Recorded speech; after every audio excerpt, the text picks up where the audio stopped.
Ladies and gentlemen, the range and scale of challenges facing global fresh water have never been greater. What is more, those challenges only grow in their intensity. Climate change, political, economic and social instability caused by water distribution and scarcity issues, transboundary disputes, increasing and interrelated demand growth from agriculture, energy, manufacturing and urbanization, our still growing population and changing diets among them. It is a very long list and the pressures are intensifying. At the same time, water remains as essential as air for the functioning of our planet's life support system. It represents the ultimate in natural capital and is, of course, a finite resource. Now, I know there will be many perspectives at this summit and a huge amount of expertise, but however we choose to look at it, water is just one part of an infinitely interconnected tapestry of life. Pull a thread here and the pattern is going to change over there. Let me give you just one example. The Amazon rainforests and all the life that they support cannot survive without water. Yet those forests also literally make the rain on which the inhabitants of cities thousands of miles away depend. Other factors are involved, but the massive human impact of the unprecedented drought in Sao Paulo, currently affecting 20 million people, is directly linked to the environmental impact of massive deforestation. We understand more about these problems than ever before, and the solutions lie within our grasp. But, and I'm afraid it is a very big but indeed, we must act wisely, collaboratively and decisively whilst there is still time. Can we do that, though? Now, I have three short reflections I would like to share with you. First, and speaking as President of WaterAid, I would urge the international community to finish the unfinished business of providing fresh water and sanitation to the billions of people living in poverty in both rural and urban areas. Clean water and sanitation are universal human needs to the extent that the majority of the world's population takes them for granted. But investing in water supply and sanitation also makes excellent economic sense. Relieving the world's most vulnerable communities, whether in urban or rural areas, of the burden of disease and despair that comes with a lack of access to water will liberate vast human and economic resources. Universal access is both a moral obligation and a wise investment.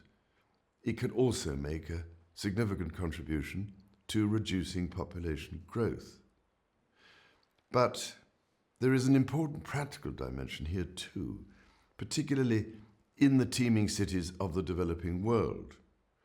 Water and wastewater infrastructure must be designed for long-term sustainability, including resilience to the impacts of climate change.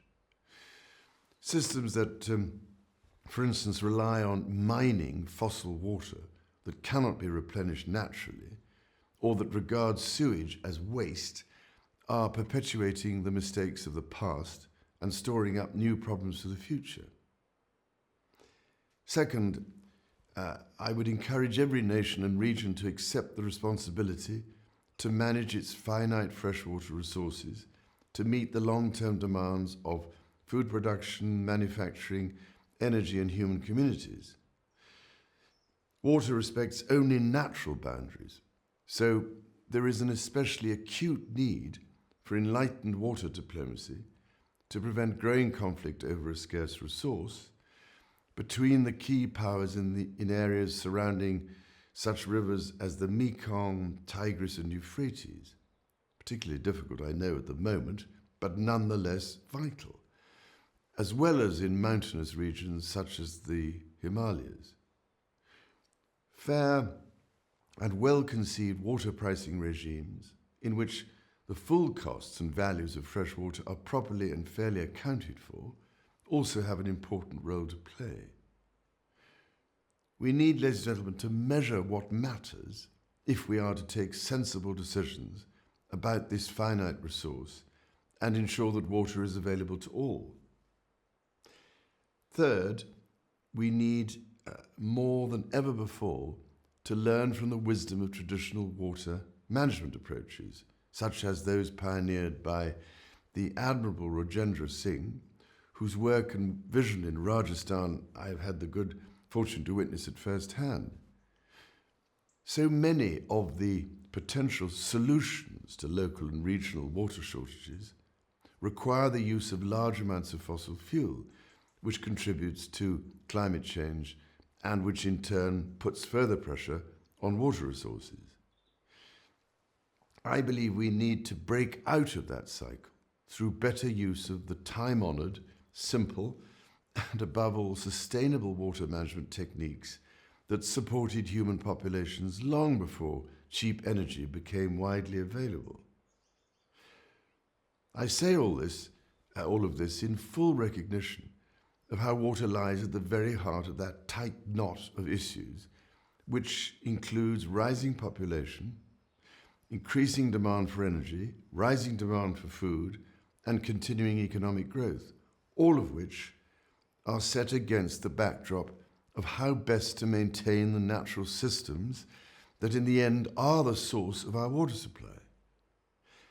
It is not a simple equation to balance, but it is also one we cannot assume will be solved through continuing with business as usual. That is why I would like to conclude, ladies and gentlemen, by expressing my heartfelt good wishes for your meeting and my hopes and prayers for the work that will follow. The Quran puts it rather well, I think. By means of water, we give life to everything. Our well-being and the well-being of our children, grandchildren, and the planet itself depends on it.